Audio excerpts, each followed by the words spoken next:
Hey, what's up everyone? Today we're talking about the New England Patriots and whether or not their dominant run is over. Make sure to like the video, comment down below, subscribe to the channel, and hit that notification bell. It helps me out a lot.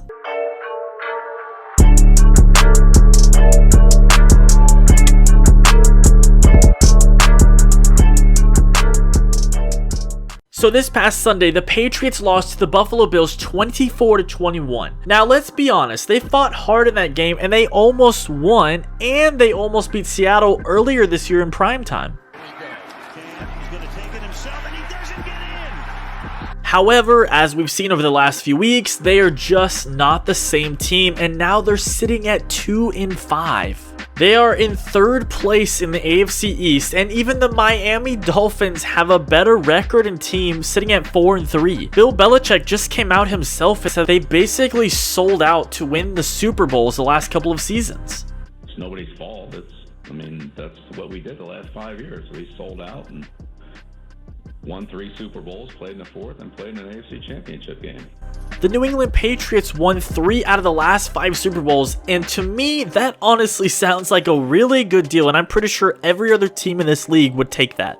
However, they have dominated this division for the last 11 seasons, and 16 of the last 17 years they've won the AFC East.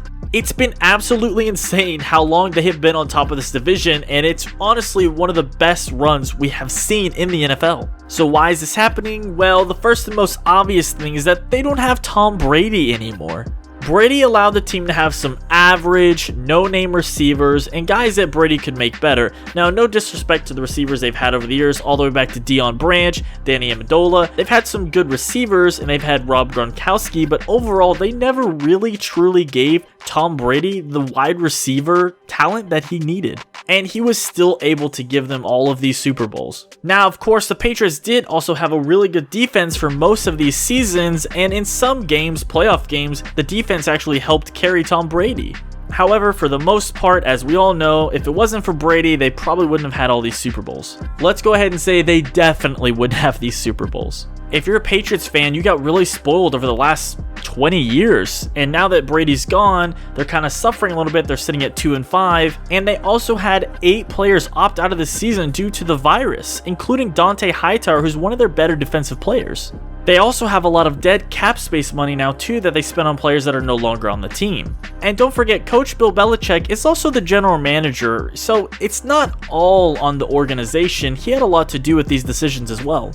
Now, of course, we're only halfway through the season and there's still time to go, but Cam Newton looks so bad since his COVID diagnosis.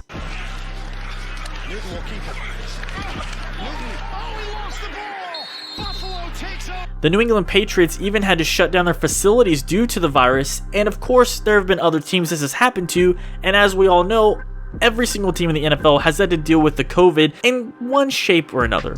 But the New England Patriots definitely look like a different team since all of this happened. I mean, I don't think it's the end of the world, but Cam Newton might not be the answer, and that's kind of sad to say because to start the season, it looked like Cam Newton might be able to step in and be the next great quarterback for the Patriots over the next 3 to 5 years.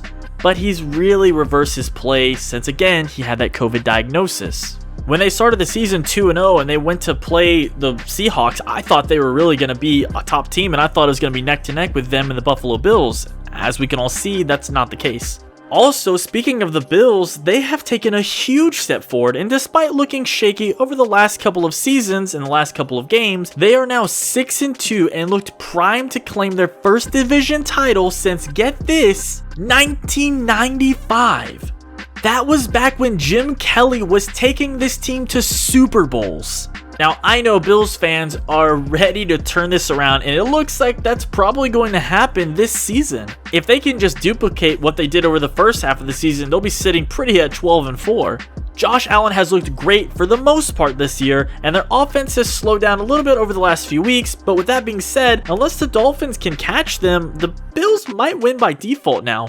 I actually really like the Buffalo Bills, and I think so far this season, they're in the top 10 of like my favorite teams to watch, one of the most fun teams to watch. I think they really do have the talent to take it to the next level and make a great playoff run. To make a long playoff run, they're going to have to rely on their offense, and Josh Allen is going to have to take that step up one more level. He's played really fantastic at times this season, but we've seen the offense slow down multiple times over the last couple of weeks. If he can get rid of that and play consistently, and the offense as a whole can play consistently, and don't forget, they need a running game. If they get that running game going, I think the Bills will have a great shot in the playoffs. Of course, Miami won this past Sunday with Tua, and now they're sitting at 4-3, a winning record, and they could possibly catch the Bills. Their defense has been playing great.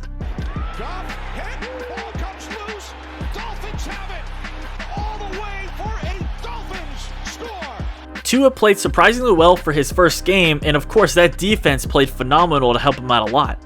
And with a new level of excitement, a winning record, and a new quarterback, the Miami Dolphins could go on a run, so don't sleep on them, guys. These two teams, the Dolphins and the Bills, look like they will continue to improve, but I will say if Buffalo makes the right moves over the next few seasons, the right offseason moves, the right roster moves, they could start to dominate this division. Of course, that would mean Josh Allen has to turn into an elite quarterback. I think he has all the traits and he has all the potential to do it. Let's see if he actually can.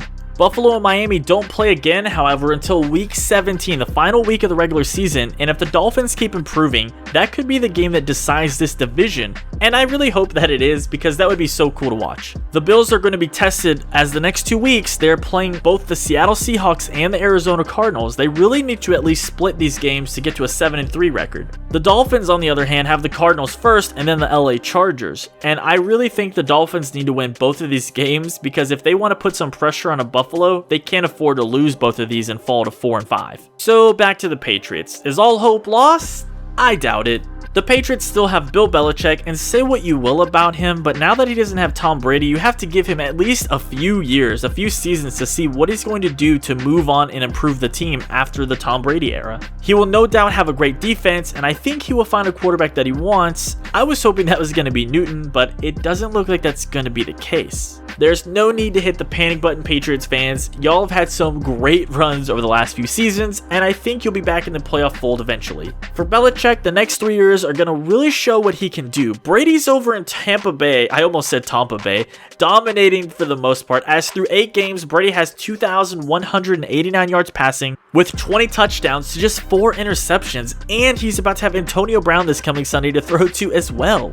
It looks like Brady still has a lot left in the tank, and of course, Belichick knew that he had to move on from Brady eventually. I'm sure Belichick knew he could probably get another 1 or 2 great seasons out of Tom Brady, but I'm surprised he didn't actually wait until he found the quarterback he really wanted. I don't know how Bill Belichick feels about tanking. I don't know his true intentions. If they were going to tank and get Trevor Lawrence, that would have been absolutely insane. But at 2-5 and what I've seen with him this year, I don't think they're going to be able to get to that number 1 pick. It is going to be really interesting to see who Belichick is going to choose over the next 2 seasons to be his next great quarterback. Tom Brady chose Tampa Bay because he thought he could win a championship there, and sitting at 6-2 for the Buccaneers, that's a definite possibility now. We will see who comes out of this better, Belichick or Brady. It's going to be a big debate over the next couple of years, and it's going to be fun to watch, guys. Thanks so much for watching, everyone. If you haven't already, make sure to like the video and hit that notification bell so you don't miss any of my videos in the future. As always, everyone, I'll see you in the next one.